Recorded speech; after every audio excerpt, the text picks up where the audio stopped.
ಹಿಂದೂಗಳ ಪ್ರಮುಖ ಹಬ್ಬಗಳಲ್ಲಿ ಅದರಲ್ಲೂ ರೈತರ ಹಬ್ಬಗಳಲ್ಲಿ ಮಕರ ಸಂಕ್ರಾಂತಿ ಕೂಡ ಒಂದು. ಜನವರಿ 14ರಂದು ಮಕರ ಸಂಕ್ರಾಂತಿ ಹಬ್ಬದ ಸಂಭ್ರಮಕ್ಕಾಗಿ ಈ ಸುಗ್ಗಿ ಹಬ್ಬ ಸಂಕ್ರಾಂತಿಯನ್ನು ವಿವಿಧ ಕಡೆ ವಿವಿಧ ರೀತಿಯಲ್ಲಿ ಆಚರಿಸಲಾಗುತ್ತೆ. ಸುಗ್ಗಿ ಹಬ್ಬವನ್ನು ಆಚರಿಸೋಕೆ ಚಿಕ್ಕಬಳ್ಳಾಪುರದ ಜನ ಕೂಡ ಸಿದ್ಧವಾಗಿದ್ದು, ಜನರು ಬೆಳಗ್ಗೆಯಿಂದಲೇ ನಗರದ ಮಾರುಕಟ್ಟೆಗಳ ಬಳಿ ತೆರಳಿ ಹಬ್ಬಕ್ಕೆ ಅಗತ್ಯವಾಗಿರುವಂತಹ ವಸ್ತುಗಳನ್ನು ಖರೀದಿಸಿದರು. ಇನ್ನು ಈ ಬಾರಿ ಜನವರಿ 15ರಂದು ಸಂಕ್ರಾಂತಿಯನ್ನು ಆಚರಿಸ್ತಾ ಇರತಕ್ಕಂಥದ್ದು ವಿಶೇಷವಾಗಿದೆ. ಹೂವು, ಹಣ್ಣು, ಗೆಣಸು, ಕಬ್ಬು, ಎಳ್ಳು, ಬೆಲ್ಲ, ತೆಂಗಿನಕಾಯಿ, ಅವರೆಕಾಯಿ ಮುಂತಾದ ವಸ್ತುಗಳ ಖರೀದಿ ಜೋರಾಗೇ ಇತ್ತು. ಒಂದ್ ಕಡೆ ಸಂಕ್ರಾಂತಿ ಹಬ್ಬಕ್ಕೆ ಬೇಕಾದ ಹೂವು, ಹಣ್ಣು, ಕಬ್ಬು, ಅವರೆಕಾಯಿ ಕಳೆದ ವರ್ಷಕ್ಕಿಂತ ದರ ಕಡಿಮೆಯಾಗಿದ್ದು ಒಂದು ವಿಶೇಷವಾಗಿತ್ತು. ಮಂಡ್ಯ ಗಂಡು ಬರ್ರೆ, ಮಂಡ್ಯ ಗಂಡು ಬರ್ರೆ.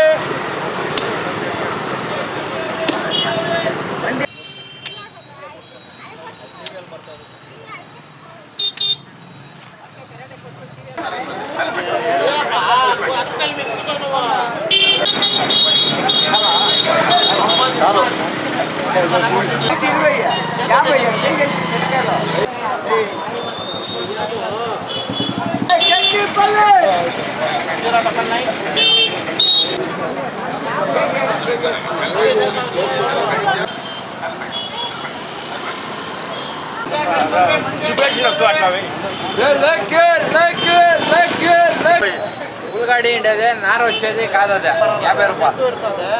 గెస్గడ్డ తీసుకొని ಎಲ್ರಿಗೂ ಮೊದಲನೇದಾಗಿ ಭೋಗಿ ಹಾಗೂ ಸಂಕ್ರಾಂತಿ ಹಬ್ಬದ ಶುಭಾಶಯಗಳು. ನಮ್ಮ ಸನಾತನ ಧರ್ಮದಲ್ಲಿ ಪ್ರತಿಯೊಂದು ದಿನವೂ ಹಬ್ಬನೇ ಇರುತ್ತೆ. ಇವಾಗ ಏನಪ್ಪ ವಿಶೇಷ ಅಂದರೆ ಸಂಕ್ರಾಂತಿ ಅಂದರೆ ಸೂರ್ಯ ಧನುರಾಶಿಯಿಂದ ಮಕರ ರಾಶಿಗೆ ಬರೋವಂಥದ್ದೇ ಮಕರ ಸಂಕ್ರಾಂತಿ ಅಂತ ಆಚರಣೆ ಮಾಡ್ತೀವಿ. ಹೇಳ್ಬೇಕಂದ್ರೆ ಇದೇ ನಮ್ಮ ಫಸ್ಟ್ ಹಬ್ಬ, ಯಾಕಂದರೆ ರಾಶಿಗಳಲ್ಲಿ ಮೊದಲನೇ ರಾಶಿ ಮಕರ ರಾಶಿ.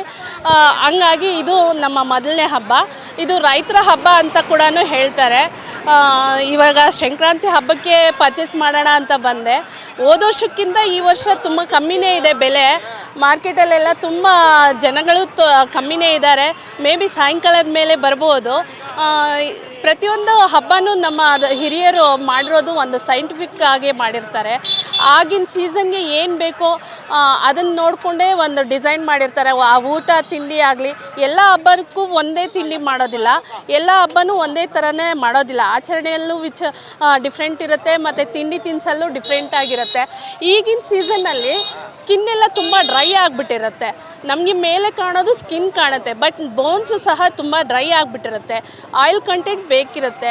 ಹಾಗಾಗಿ ಈಗ ಕಳೆಕಾಯಿ, ಎಳ್ಳು, ಬೆಲ್ಲ ಎಲ್ಲ ತಿಂದರೆ ಆಯಿಲ್ ನಮಗೆ ಬಾಡಿಗೆ ಎಷ್ಟು ಬೇಕೋ ಅಷ್ಟು ಪೂರೈಸುತ್ತೆ ಅಂತ ಹೇಳಿ ಅವರು ಮೊದಲೇ ಆ ಥರ ಡಿಸೈನ್ ಮಾಡಿದರು ಸೈಂಟಿಫಿಕ್ ಆಗಿ.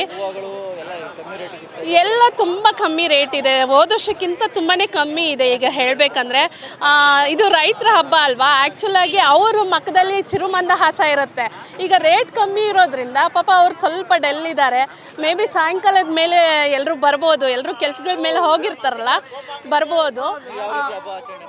ಕಳೆದ ವರ್ಷ ಸಂಕ್ರಾಂತಿ ಹಬ್ಬಕ್ಕೆ ಈ ಎಲ್ಲ ವಸ್ತುಗಳು ದುಬಾರಿಯಾಗಿತ್ತು. ಆದರೆ ಈ ವರ್ಷ ಅಂಗಡಿಗಳ ಮುಂದೆ ವ್ಯಾಪಾರ ಮಾಡೋಕ್ಕೆ ಗ್ರಾಹಕರೇ ಇಲ್ಲದಂತಾಗಿ ಅಂಗಡಿ ಮಾಲೀಕರು ಕೈಗೆಟುಕುವ ದರದಲ್ಲಿ ಗ್ರಾಹಕರಿಗೆ ವಸ್ತುಗಳನ್ನು ಮಾರ್ತಾ ಇದ್ರು. ಈ ವರ್ಷ ಕೆಜಿ ಹೂವು 100ರಿಂದ 150 ರೂಪಾಯಿ, ಹಣ್ಣು 80ರಿಂದ 120 ರೂಪಾಯಿ, ಕಬ್ಬು ಜೋಡಿಗೆ 80 ರೂಪಾಯಿ ಮತ್ತು ಗೆಣಸು 1 ಕೆಜಿಗೆ 50 ರೂಪಾಯಿ, ಅವರೆಕಾಯಿ ಕೆಜಿಗೆ 40 ರೂಪಾಯಿ ಮತ್ತು ಕಡಲೆಕಾಯಿ 1 ಕೆಜಿಗೆ 100 ರೂಪಾಯಿ ಬೆಲೆಯಲ್ಲಿ ಮಾರಾಟವಾಗ್ತಾ ಇತ್ತು. ಆಯಿತು, ಈ ವರ್ಷ ರೇಟ್ಗಳು ಕಮ್ಮಿ ಆಗ್ತೈತೆ. ಕಮ್ಮಿ ರೇಟ್ ವ್ಯಾಪಾರಗಳಿಲ್ಲ, ಅರ್ಧಕ್ಕರ್ಧ ವ್ಯಾಪಾರಗಳಿಲ್ಲ. ಹೋದ ವರ್ಷ ಚೆನ್ನಾಗಿ ವ್ಯಾಪಾರ ಆಯಿತು, ಚೆನ್ನಾಗಿ ಹೋಯಿತು. ಹೋದ ವರ್ಷ 100 ರೂಪಾಯಿ 120 ರೂಪಾಯಿ ಇತ್ತು ಕಬ್ಬು. ಕಡಲೆಕಾಯಿ 150 ರೂಪಾಯಿ ಇತ್ತು, 200 ರೂಪಾಯಿವರೆಗೂ ಹೋಗಿತ್ತು ಹೋದ ವರ್ಷ. ಈ ವರ್ಷ 100 ರೂಪಾಯಿ 120 ರೂಪಾಯಿ ಹೋಗ್ತೈತೆ ಕಡಲೆಕಾಯಿ. ಕಬ್ಬು 100 ರೂಪಾಯಿ 120 ರೂಪಾಯಿ ಹೋಯ್ತು ಹೋದ ವರ್ಷ. ಈ ವರ್ಷ 50ರಿಂದ 100 ರೂಪಾಯಿವರೆಗೂ ಹೋಗ್ತೈತೆ ಅಷ್ಟೇ. ಜನ ಬರ್ತಾ ಇಲ್ಲ, ವ್ಯಾಪಾರಗಳು ಕಮ್ಮಿ, ಜನ ಬರ್ತಾ ಇಲ್ಲ. ಏನು ಬರ್ತಾ ಇಲ್ಲ ಜನಗಳು. ಅವರೆಕಾಯಿ 50 ರೂಪಾಯಿ ಓಡ್ತೈತೆ, ಅವರೆಕಾಯಿ. ಗೆಣಸು 50 ರೂಪಾಯಿ ಓದ್ತೈತೆ. ಕಡಲೆಕಾಯಿ 100 120 ರೂಪಾಯಿ ಓದ್ತೈತೆ ಕಡಲೆಕಾಯಿ. ಹಾಕಿರೋ ಬಂಡವಾಳ ಬರ್ತದೆ ಇಲ್ಲ ಡೌಟ್ ಇರ್ತದೆ. ಅದೇ ಸಂಜೆ ಏನಾದ್ರು ವ್ಯಾಪಾರ ಆಗ್ತದೆ ಅಂತ ವೆಯ್ಟ್ ಮಾಡ್ತಾ ಇದ್ದೀವಿ. ನೆನ್ನೆ 2 ದಿವಸಗಳಿಂದ ವ್ಯಾಪಾರ ಇಲ್ಲ. ವ್ಯಾಪಾರ ಇಲ್ಲ. ಹಾಕಿರೋ ಬಂಡವಾಳ ಬರುತ್ತಿಲ್ಲ. ಬರ್ತಾ ಇಲ್ಲ. ಎಷ್ಟು ಹಾಕಿದ್ರಿ? ಹಾಕಿದ್ದೀವಿ ಒಂದು 80,000 ಬಂಡವಾಳ ಹಾಕಿದ್ದೀವಿ. ಹಾಂ, ವ್ಯಾಪಾರ ಆದರೆ ಸಾಕು ಅಂತ. ವ್ಯಾಪಾರ ಹಾಕಿರೋ ಆದರೆ ಬಂಡವಾಳ ಬಂದರೆ ಸಾಕು ಅಂತ. ಸಾಕು ಅಂತ. ನಿಮ್ಮ ಹೆಸರು? ನಮ್ಮ ಹೆಸರು ಶಾಮಣ್ಣ ಅಂತ. ಸುಮಾರಾಗೈತೆ ಸ್ವಾಮಿ, ಏನು ಅಷ್ಟ ಅಂತ ವ್ಯಾಪಾರ ಏನಿಲ್ಲ. ಯಾಕಂದರೆ ಚಿಕ್ಕಬಳ್ಳಾಪುರಲ್ಲಿ ಎಲ್ಲಿ ನೋಡಿದ್ರು ಅಂಗಡಿಗಳೇ. ಅದಕ್ಕೋಸ್ಕರ ಏನೋ ಅಷ್ಟೇ ಇಷ್ಟ ಆಗ್ತದೆ, ಆಗೋದೇನಿಲ್ಲ.